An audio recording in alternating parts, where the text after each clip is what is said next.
the title of the sermon is Walk in the Way of Love. 사랑으로 행하라, 사랑 가운데 생하라 라는 제목으로 말씀 전하겠습니다. From now on, I speak in Korean. Sorry for that. Because my English is very limited. Yeah, 5 minutes is full. You know? After 5 minutes, everything is confused in my head. So that's why I speak in Korean. But you need a kind of translator, the machine, translate Korean to English. 사랑 가운데 생활하라는 제목으로 하나님 말씀 전하겠습니다. 창세기 1장을 보면 하나님은 하루하루 우주 만물을 창조하시고 7번이나 보시기에 좋았다. It is good 이라고 7번이나 말씀하셨습니다. 그리고 만족해 하셨습니다. 그런데 2장으로 가서 하나님이 만족해 하던 It is good 이라고 얘기하시는 하나님께서 2장 18절에는 It is not good. 보시기에 좋지 않았다라고 하셨습니다. 무엇이 좋지 않았을까요? 성경은 이렇게 말합니다. 여호와 하나님이 이르시되 사람이 혼자 사는 것이 좋지 아니하니 내가 그를 위하여 동등배필을 지으리라. 사람이 혼자 사는 것, 그것은 좋지 않았다 이렇게 이야기합니다. 여러분, 왜 사람이 혼자 있는 것을 하나님은 좋지 않았다라고 얘기했을까요? 그것은 하나님 자신이 공동체의 하나님입니다. 여러분, 유대교, 주이시들은 하나님을 유일신이라고 얘기합니다. 그러나 성경에는 하나님을 그냥 유일신이 아니라 성부, 성자, 성령의 삼위일체의 하나님이라고 말합니다. 이 성부, 성자, 성령의 하나님은 서로 사랑하고 서로 순종하고 서로 영광을 돌립니다. 그렇기 때문에 하나님 자신이 공동체를 이루고 있는 하나님이시기 때문에 하나님의 형상으로 창조된 인간도 같이 살도록 공동체를 이루며 살도록 하셨습니다. 여러분, 우리가 교도소에 가잖아요. 교도소에서 뭔가 잘못을 하고 그러면은 징벌방이라고 해서 집어넣습니다. 그런데 여러분, 징벌방이라는 것은 주로 어떤 방입니까? 주로 독방을 얘기합니다. 혼자 있는 방, 우리 같으면 혼자 있는 방이 얼씨구나 할 것 같은데 혼자 있는 방에 들어가는 것이 징벌이에요. 왜 그러냐면 사람은 홀로 가두어 두었을 때 같이 살도록 만들어졌기 때문입니다. 그래서 성경을 가만히 보면 하나님께서 2가지 공동체를 친히 이 땅에 세상 가운데 창조하셨습니다. 2가지 공동체.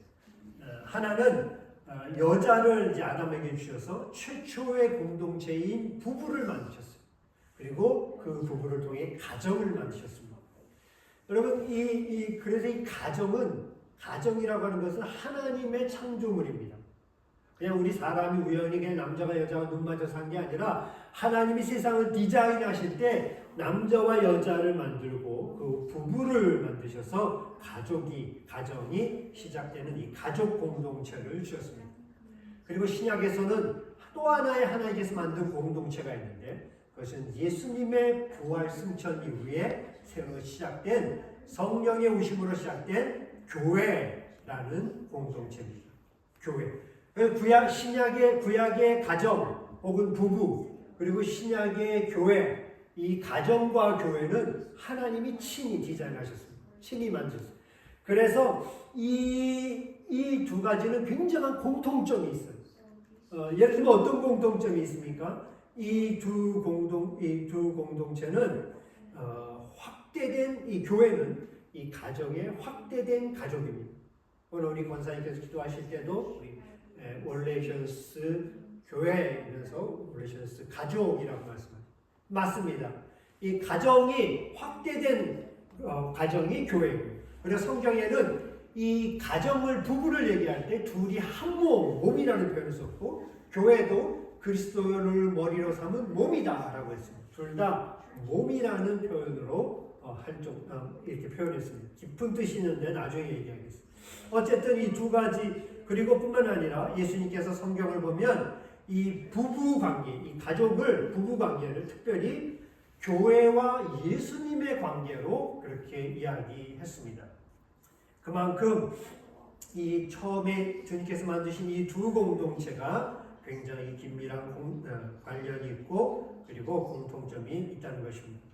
하나님이 디자인하신 이 두 공동체, 부부라는 공동체, 그 다음에 교회라는 공동체는 그렇기 때문에 하나님의 의도와 뜻대로 살아야 그 공동체가 잘 작동하고 원활히 작동하고 행복해질 수 있습니다. 여러분, 우리가 새 전자제품을 사면은 설명서가 있어요. 전자제품을 막 쓰는 게 아니라 설명서를 보고 이렇게 해야 되는구나, 저렇게 해야 되는구나 하고 쓸 때 그 제품을 잘 사용할 수 있는 것처럼 하나님이 만드신 공동체에 하나님과 잘 작동하고 행복하려면 하나님의 원리, 방법을 알아야 합니다. 그런데 반대로 오늘날 가장 큰 위기를 겪고 있는 것이 이 두 공동체입니다. 가정과 교회. 근래 이 영국만 해도 제가 만난 많은 이곳의 젊은이들을 보면 그 가정이 다 깨어진 가정들을 많이 만났어요. 제가 지금도 기억나는 청년이 있는데 메디컬 스쿨을 다녔어요. 에딘버러. 그런데 이 여자 청년인데 아팠어요.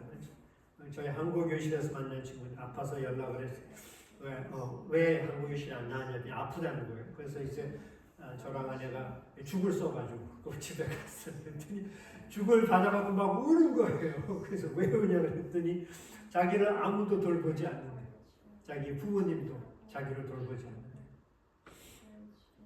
왜냐하면 부모님이 이혼을 하시고 엄마는 엄마대로 또 재혼을 하시고 아빠는 아빠대로 재혼을 하시고 또 거기서 생긴 또 아이들도 있고 그러니까 자신은 더 이상 돌봄을 받지 못하는 거예요.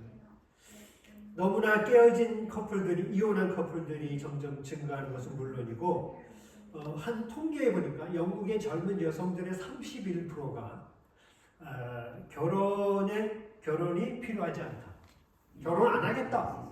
나는 혼자 살겠다. 하는 게 10명 중에 3명은 그렇다는 거예요. 여러분은 어떠실지 모르겠어요. 여러분도 어떠실지 모르겠지만 지금 역시 한국도 마찬가지입니다. 홍콩은 어떤지 모르겠어요. 한국도 점점 결혼을 안 하거나 혹은 이혼으로 인해서 가정 문제로 인해서 소위 그 엮이는 가정으로 인해서 점점 사회 문제가 되어가고 있습니다. 가정이 깨어지고 있어요. 가정이 깨어지고. 거기다가 제가 영국에 오니까 결혼 말고도 동거 말고도 무슨 또 파트너십이라고 또 있더라고요. 파트너. 이건 또 뭐지? 거기다가 동성도 있죠. 동성도 있는데 그 다음에 또 제3의 성도 있고 제가 이게 참 하나님께서 창조하신 그 원래의 목적의 그 모습에서 너무나 많이 벗어나서 고통을 당하고 있는 것을 보고 있습니다. 거기다 여러분 교회는 또 어떻습니까? 교회 공동체도 심각한 위기 가운데 있습니다. 한국의 그 기독교 목회자 협의회라는 단체가 있는데 2023년에 19세 이상 되는 개신교인들 2,000명을 대상으로 조사를 해봤어요. 뭐를 조사했냐면은 당신의 지금 신앙이 있습니까? 신앙이 있다. 2,000명이 대답했는데 당신은 교회 나갑니까? 근데 그 중에 29%가 believing without belonging. 나는 믿기는 한다. 그렇지만 나는 belonging 되는 것을 원치 않는다. 소위 가나안 신앙, 교회를 안 나가는 사람이라고 그렇게 이야기합니다. 한국교회 전체 성도의 거의 3분의 1이 교회를 떠났는데 그 숫자가 약 한 200만 명이다. 이렇게 200만 명이 believing without belonging, 신앙은 있지만 교회는 싫다. 이렇게 얘기합니다.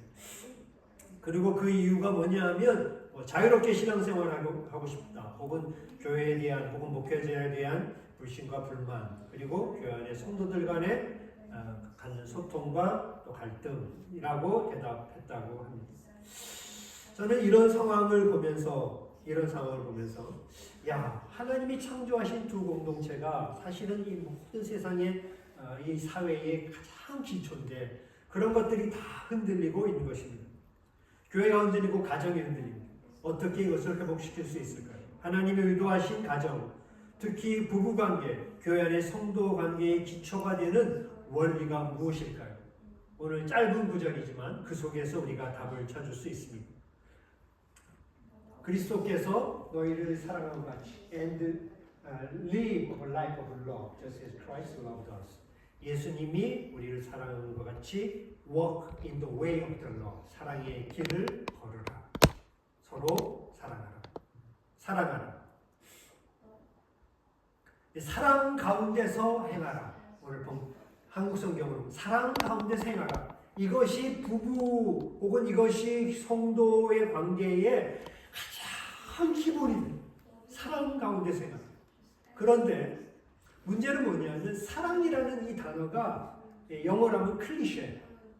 그러니까 너무 반복되고 너무 자주 사용하다 보니까 그 의도된 원래의 뜻이 사라지고 새로움이 사라지고 진부하고 상투적인 표현이 된 것입니다. 이 사랑 가운데 생각하는 사랑이 도대체 사랑이라는 것에 대해서 잘 사랑을 모르는 거예요. 사랑을 모르는 거예요. 이게 드라마나 영화에서 나오는 로맨틱한 사랑이나 혹은 수많은 노래나 소설에서 나오는 그런 무슨 에로틱한 감정으로 착각합니다. 오늘 제가 여러분에게 얘기하고 싶은 것은 이 부부관계와 그 다음에 성도관계의 이 기본이 사랑입니다. 사랑 안에서 행하여야 돼요. 그런데 그 사랑이라는 것이 과연 무엇인가 하는 것을 좀 더 깊게 성경이 말하는 사랑이 무엇인가를 살펴보도록 하겠습니다. 그런데 그것이 그냥 단순한 사랑이 아니라 그냥 생각으로 혹은 이념적인 이론적인 사랑이 아니라 친히 모범을 보여주신 사랑이 있습니다. 첫 번째, 그래서 그 앞구절에 그리스도가 우리를 사랑한 것 같이. 그러면 사랑이란 것이 무엇입니까? 사랑이란 것은 그가 우리를 위하여, Jesus is for us. 다른 사람을 위해서 사는 것이 사랑이다. 예수님은 자신을 위해 살지 않고 우리를 위해서 이 땅에 오셔서 우리를 위해 사셨습니다. 다른 사람을 위해서 살아가는 것이 사랑이다. 현대의 문화와 사람들은 점점 이기적이 되라고 부추기고 있습니다. 자기만을 위해서 살아라. 다른 사람에게 폐해를 끼치지 않는다면 그냥 나를 위해서 사는 것, 그것만으로 충분하다. 심지어 여러분 부부간에도 결혼하는 그 목적이 나에게 유익이 되는지 도움이 되는지로 나의 자아를 실현하는 데 있어서 저 상대방이 도움이 되는가, 내가 지금 내 잠재력을 개발할 수 있는데 도움이 되는 상대인가 하는 것으로 결혼의 목표를 삼고 있습니다. 지금도요, 아프리카에서는 결혼을 하려면 신부 지참금을 가져가야 되는데, 제가 청년들한테 물어봤어요. 야, 결혼하려면 신부 지참금이 얼마냐 그랬더니 소 50마리 50 카우 50 카우를 그 신랑의 신부의 집에 갖다 줘야 결혼한다. 신부를 데려온다는 거예요. 그러니까 그 노총각들이 많아요. 그 목사님들도. 그래서 결혼을 못하는 이유가 지참금 때문이래요. 그리고 결혼한 후에는 이 지참금을 내고 결혼하면 신랑은 그 본전을 찾으려고 신부를 종대하듯이 합니다. 여러분, 이것이 아프리카의 이야기가 아니라 지금 이곳 영국 혹은 한국에서도 똑같이 일어나는 일입니다. 결혼 대상자를 고를 때 나이가 얼마나 유익이 될까 손해가 될까 계산을 하고 그 모든 관계의 기초를 비즈니스처럼 합니다. give and take. 내가 이만큼 주니까 내가 얼만큼 받을까. 이런 것들을 그 관계의 기초로 합니다. 그리고 그 모든 기초의 중심에는 이기심이 있습니다. 성도들 간에도 마찬가지입니다. 제가 예전에부터 교회를 섬길 때 성도들한테 얘기하는 부탁드린 말씀이 있어요. 여러분, 교회 처음에 누가 나오잖아요. 세 가지를 묻지 말라고 했어요. 첫 번째, 뭐 하세요? 지금 묻지 말고. 두 번째, 고향이 어디세요? 묻지 말고. 세 번째, 학교를 어디 나왔어요? 묻지 말고. 지극히 세상적인 기준이 학연, 지연, 그리고 그 사람의 신분을 통해서 그 사람을 판단하려는 것입니다. 왜냐하면 교회는 그런 것이 아닙니다. 성경이 말하는 관계는 얼마나 이기적이 아니라 얼마나 이타적이 될 수 있을까. 내가 얼마나 상대를 위할 수 있을까를 늘 생각하라는 것입니다. 그래서 고린도전서 13장에서 사랑을 이야기할 때 사랑은 자기의 유익을 구하지 않는다. 사랑이라는 것은 자기의 유익을 구하지 않는다. 아내는 남편의 유익을 구하고 남편은 아내의 유익을 구하고, 집사님은 장로님의 유익을 구하고 장로님은 청년들의 유익을 구하고, 권사님은 성도의 유익을 구하고 서로의 유익을 구하고, 이익을 구하는 것, 그것이 바로 예수님이 말하는 사랑이라는 거예요. 상대를 어떻게 유익하게 해줄까가 중심이 돼야 되고, 남편을 어떻게 유익하게, 아내를 어떻게 하게 내 필요보다 먼저 생각하는 것, 나보다 다른 성도의 기쁨을 먼저 생각하는 것, 그것이 오늘 사랑 가운데서 행하는 것입니다.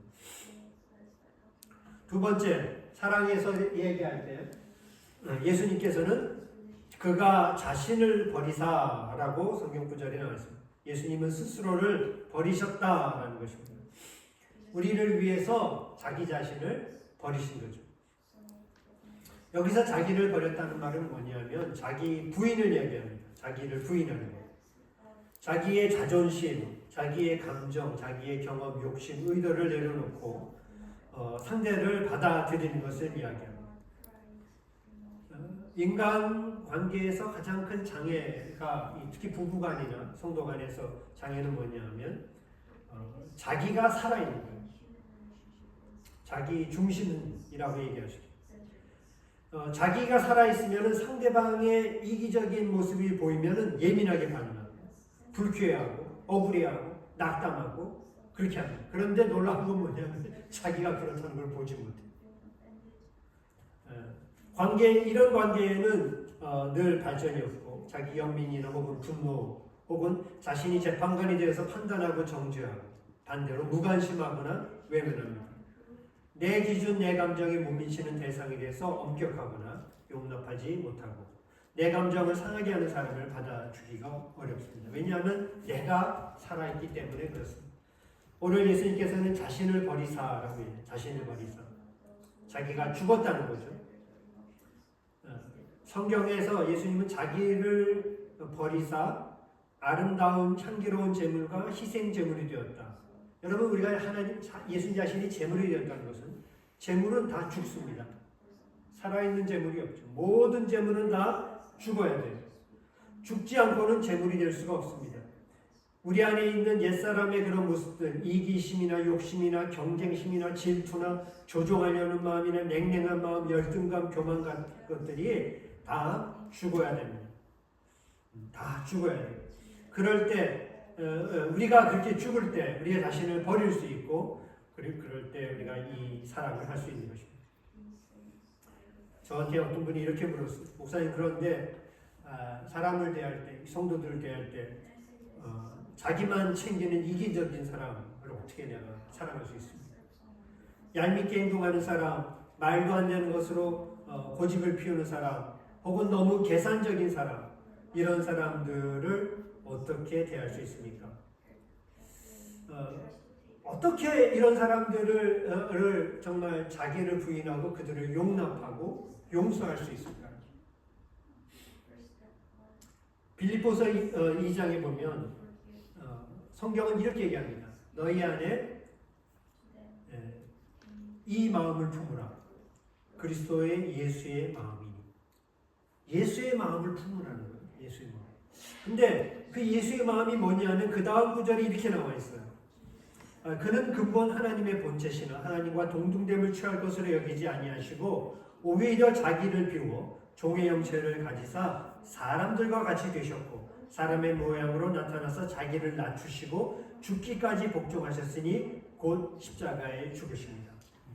예수님이 왕 중의 왕이시고 하늘의 주인이시지만 인간의 특별히 종이 되셨고 자기를 부인해서 낮아지는 자리, 그리고 심지어 죽음의 자리까지, 낮아지는 자리까지 가셨다는 거예요. 예수님이 이렇게 하셨다는 거예요.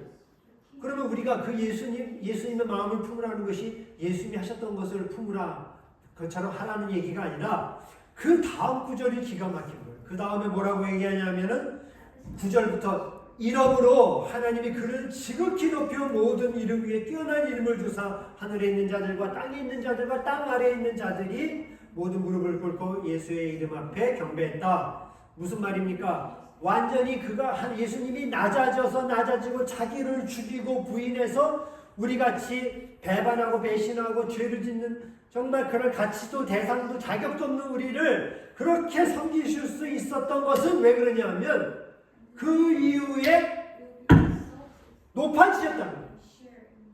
반전이 있다는 거예요. 그렇게 낮아진 예수님을 하나님께서 높이신 거예요.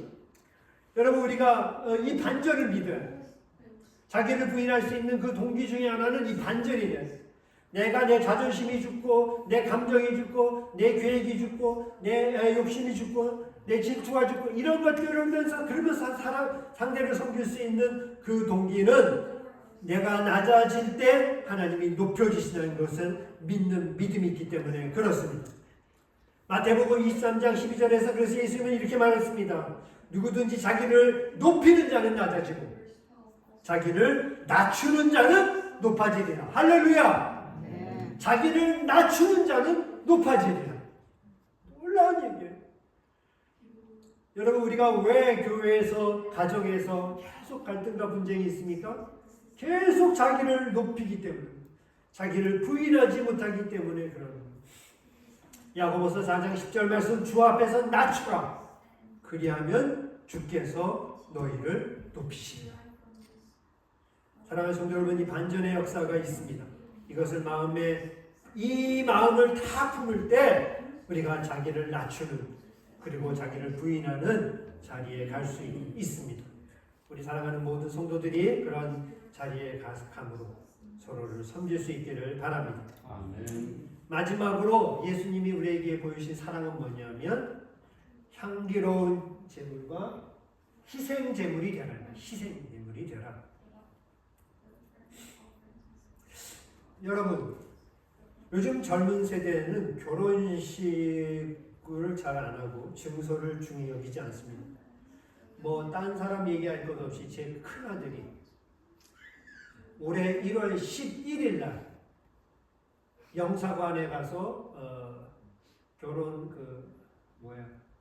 등록 결혼했다는 등록을 하면서 부부가 되어버렸어요. 사실 저와 아내가 황당한 거예요. 결혼식을 한다고 부부가 되어버렸어요. 이게 부부가 된 거야, 만 거야? 그래서 지금 저는 기도하고 있어요. 영국에 와서라도 결혼식을 하도록 기도하고 속으로. 왜냐하면 젊은 사람들이 이렇게 생각하는 거예요. 그 종이 조각이 뭐가 필요하냐? 사랑을 하는데 종이 조각이 뭐 필요하냐? 사랑만 하면 되지. 그 번거로운 식이 뭐 필요하냐? 그냥 같이 살면 되지. 그래서 사람들은 결혼식 대신에 동거를 하거나 무슨 파트너십을 맺어 삽니다. 그러나 여러분 이것은 사랑에 대한 오해 때문입니다. 그것은 사랑을 감정적인 열정이나 특별한 종류의 에로틱한 것으로 여기기 때문에 그렇습니다. 어떤 흥분, 어떤 가슴 떨리는 느낌 이런 감정이 사랑이라고 생각하기 때문에 그런 증서가 그런 법 테두리는 필요하지 않다 이렇게 얘기합니다. 그러나 여러분 이런 가슴 떨리는 느낌이나 이런 감정적인 열정은 쉽게 변합니다.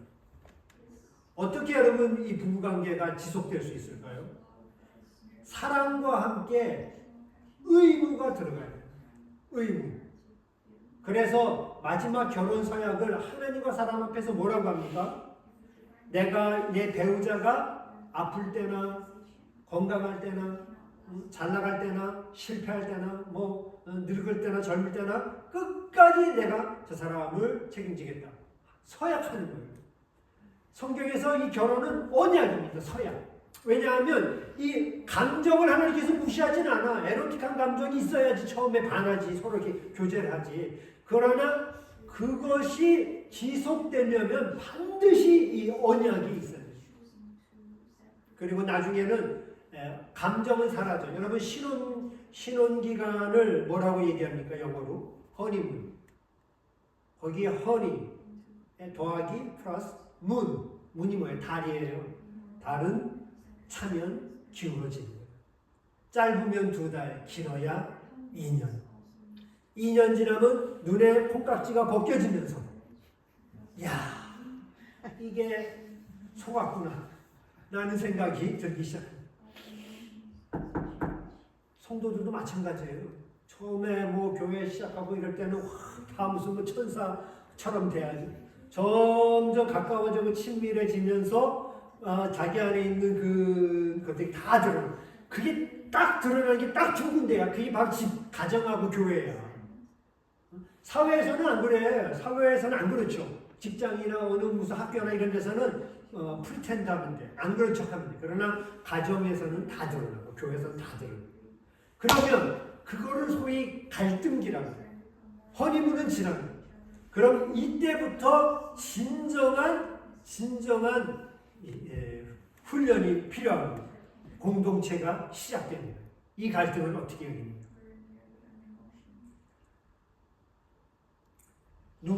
콩깍지가 이제 떨어졌을 때, 좋아 보이는 상대가 가까워짐으로써 약하고 부족한 모습이 보일 때, 만약 사랑이 감정이라면, 저 사람이 싫어지기 시작하고 저 사람이 별로 마음에 원찮기 시작하면 그 관계는 깨어지거나 혹은 냉랭해질 수밖에 없습니다.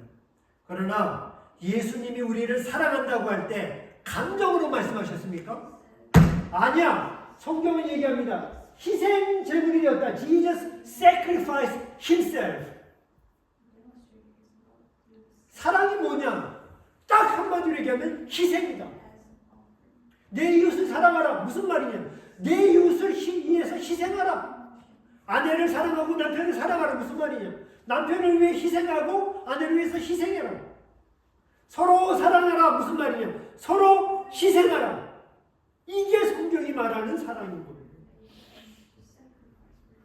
얼마나 우리가 감정 중심으로 사랑을 이해하면 그 감정이 변할 때 더 이상 나아갈 수 없는. 그러나 여러분 희생으로 사랑을 이해하면 얼마든지 감정이 상하고 저 사람이 나를 미워하고 내가 저 사람을 싫어해도 얼마든지 그 사람을 향해서 사랑할 수 있는, 희생할 수 있는, 섬길 수 있는 거예요. 왜냐하면 그것이 성경이 말하는 사랑이기 때문에 그렇습니다.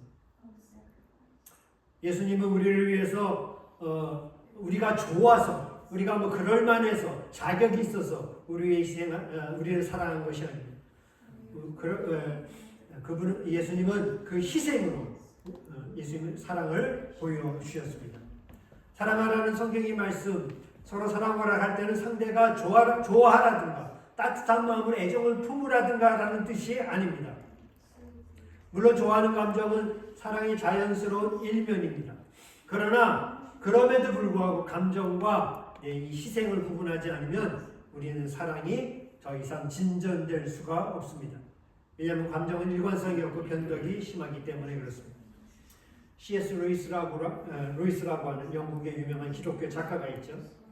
2차 대전이 한창일 때 이 C.S. 루이스가 BBC 라디오에서 나와서 대담을 하는데 아나운서가 물었어요. 지금 이 2차 대전이 한참인데 이때 우리에게 정말 필요한 것이 무엇입니까? 그랬더니 C.S. 루이스가 사랑과 용서에 대해서 이야기를 했어요. 그것도 특별히 지금 우리의 원수의 독일을 사랑해야 된다. 이런 얘기를 한 거예요. 그랬더니 난리가 났어요. 왜냐하면 루이스가 얘기하는 그 용서와 사랑이라는 이야기가 그 불가능할 뿐만 아니라 지금 막 독일이 막 공격을 해서 지금 난리를 겪고 고통을 겪는데 그 독일을 사랑하는 말에 막 불쾌하고 막 사람들이 화를 내고 막 그랬어요.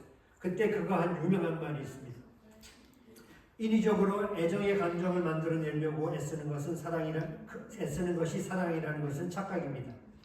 자신이 이웃을 사랑하냐 사랑하지 않냐 고민하느라 시간을 허비하지 말고 마치 사랑하듯 행동하십시오. 좋아하지 않아도 감정적으로 끌리지 않아도 섬기고 사랑하면 언젠가 사랑의 감정도 따라올 것입니다. 마치 사랑하듯 행동하라. 내가 왜 마음이 안 생기지? 이런 걸로 막 고민하지 마. 감정이 안 생기지? 이게 아니라 그를 마치 사랑하듯이 행동하는 감정이 따라옵니다. 그것도 독일을 향해서 얘기해요. 반대로 미움도 마찬가지죠. 마치 미워하는 것처럼 행동하기 시작하면 미움이 계속 증폭돼. 그게 독일이라고 했어요. 여러분들 오늘 말씀을 통해서 가족과 교회 안에 하나님이 디자인하신 이 두공된 공동체 안에 가장 기본이 되는 사랑에 대해서 얘기합니다. 사랑의 관계가 어떤 모습이어야 되는지 얘기합니다. 첫 번째는 어떤 분, 내가 아닌 상대를 위하는 이타적인 마음과 태도. 그리고 반전의 역사가 있음을 믿고 나를 부인하는 거. 내가 죽는 거. 왜? 거기서 내가 죽어서 비참한 게 아니라 반전이 있다니까. 반전이 있어. 자기를 낮추는 자는 높아지리라. 이거를 믿는데 얼마든지 죽을 수 있죠. 그리고 마지막으로 상대를 위해서 감정이 아니라 희생하는 이것이 사랑이다라고 얘기했습니다. 이런 얘기까지 하면 여러분이 이게 가능할까? 내가 시편에 보면 그 유명한 그 시편의 노래 중에서 133편이 있어요. 거기 이름 여러분 유명한 구절이니까 보라 형제가 연합하여 동거함이 어찌 그리 아름다운가. 이 형제가 연합하여 동거함이 어찌 그리 아름다운가. 그게 뭐 이스라엘일 수도 있고 우리 가정 우리 가정이 연합하고 동거함이 어찌 아름다운가. 우리 교회가 얼마나 아름다운가. 그러면서 그 다음에 뭐라고 얘기하냐면 이렇게 얘기합니다. 머리에 있는 보배로운 기름이 수염 곧 아론의 수염에 흘러서 거의 옷깃까지 내린 것 같고 헐몬의 이슬이 시온의 산들에 내린 같도다. 이게 무슨 말이냐면 형제가 동거함이 얼마나 아름답나 하면서 그 다음에 뭐냐면 이 머리에다가 기름을 부은 거지. 아론 대제사장이에요. 대제사장의 머리에다 기름을 부으니까 이 기름이 이렇게 쫙 흘러내려서 수염을 통해서 이 옷으로 이렇게 내려가는 거예요. 그래서 이 옷깃까지, 옷깃에 왜 그러냐면 옷깃에 12지파를 상징하는 구슬 같은 걸 메고 있는 거예요. 그러니까 이 기름이 12지파까지 쫙 흘러가는 이 모습. 그리고 헬몬산이 있는데 헬몬산에 위에 그 이슬이 내려가지고 그 이슬이 모아서 강처럼 이제 쭉 흘러서 시온에 있는 그 이스라엘의 모든 산, 헬몬산이 높거든요. 그러니까 모든 작은 들판과 산까지 쫙 흘러가는 이 모습을 보면서 이야기하는 거예요. 여러분 무슨 말이냐면 형제와 연합하고 동거하는 것은 이 그 근원이 있는 거예요. 그 근원, 그러니까 그 기름, 아론의 머리에 부은 그 기름, 혹은 헬몬산 위에 있는 이슬 같은 그 근원이 있어. 근데 그 근원이 뭐냐? 이 모습과 다 오버랩되는 게 예수님이 십자가에서 죽으실 때. 여러분 예수님이 십자가에 죽으실 때 로마 군병이 창으로 그의 옆구리를 찔렀어. 그랬더니 그의 몸에서 뭐가 흘러나왔어요? 뭐가 흘러나왔어? 아니 옆구리 확 찔리면 뭐가 흘러나와? 네? 뭐? 피요. 그렇지 피. 그리고 피만 흐른 게 아니야. 요한복음에 보면 요한복음 19장 34절 그중 한 군인이 창으로 옆구리를 찌르니 곧 피와 물이 나오더라. 피는 알겠어 우리가. 피는 뭐야? 우리의 죄를 용서하기 위한 그리스도가 치르신 대가예요. 우리의 구원을 위해서 예수님이 치르신 대가. 우리가 그게 피 흘림이에요. 그렇다면 피가 구원을 위한 것이라면 그 물은 뭘까? 왜 물이 나왔다고 할까? 굳이 그 피만 나왔다고. 그 물은 뭐냐면 예수님께서 요한복음 7장에서 이렇게 말해요. 누구든지 목마르거든 내게로 와서 마시라. 나를 믿는 자는 성경의 이름과 같이 그 배에서 생수의 강이 흘러나요. 그 배에서 예수님의 배에서 생수의 강이 흘러나리라. 그런데 그 물은 그 다음 구절에 뭐라고 하냐면 그것은 믿는 자들이 받을 성령을 가리킨다. 피가 구원을 위한 것이고 우리의 용서를 위한 것이라면 물은 뭐냐? 그것은 성령이며 우리의 연합과 일치를 위한 것이라는 거예요. 피와 물이 우리의 머리끝에서 예수 그리스도의 십자가에서부터 흘러나와서 그리고 우리 성도들의 심령에 넘쳐나야 되는 거예요. 구원의 은혜가 넘쳐나야 되고 성령의 충만함이 넘쳐나야 돼. 그래야 우리가 다른 사람을 위해서 사는 자가 되고 자기를 부인하게 되고 자기가 죽고 그리고 남을 위해서 희생할 수 있는 그 능력이 거기서부터 나오는 것입니다. 아멘. 사랑하는 성도 여러분, 이 피와 물이 우리의 심령에 넘쳐나기를 간절히 기도합니다. 아멘. 그 피와 물에 우리가 그것이 넘쳐나서 우리의 옆에 있는 우리의 남편, 우리의 아내, 우리의 집사님, 권사님, 성도님들, 청년들 서로를 섬기며 사랑하고 하는 이 사랑 가운데서 행하는 그 역사가 있는 것입니다. 아멘. 오늘 우리 홀레이션스 교회 그리고 그것에 머리 숙인 모든 성도님들이 예수님의 피만이 아니라 섬김과 희생과 일치를 위한 예수님의 물, 그 성령의 가득함으로 사랑으로 행하는 우리 모두가 될 수 있기를 간절히 바랍니다. 이 시간 다 같이 기도하겠습니다. 우리 머리 숙여서 기도할 때는 여러분의 먼저 결혼하신 분들은 여러분의 배우자를 생각하세요. 그가 나한테 왜 이렇게 하지? 왜 나를 이렇게 실망시키지? 나에게 왜 이렇게 상처를 주지? 상대를 탓하지 마시기 바랍니다. 주님, 제가 더 그를 위해 살게 해주십시오. 제가 그를 더 섬기게 해주십시오. 제가 그를 위해서 더 희생하게 해주십시오. 이렇게 기도할 수 있기 바랍니다. 뿐만 아니라 우리 교회 안에 있는 성도들, 우리가 예수 그리스도의 피와 물이 십자가로부터 우리의 심령에 넘쳐나서 우리가 서로 사랑하는 그 자리까지 갈 수 있는 자가 되게 해달라고 우리가 참 하나님 앞에 기도하는 시간을 갖겠습니다. 기도하겠습니다.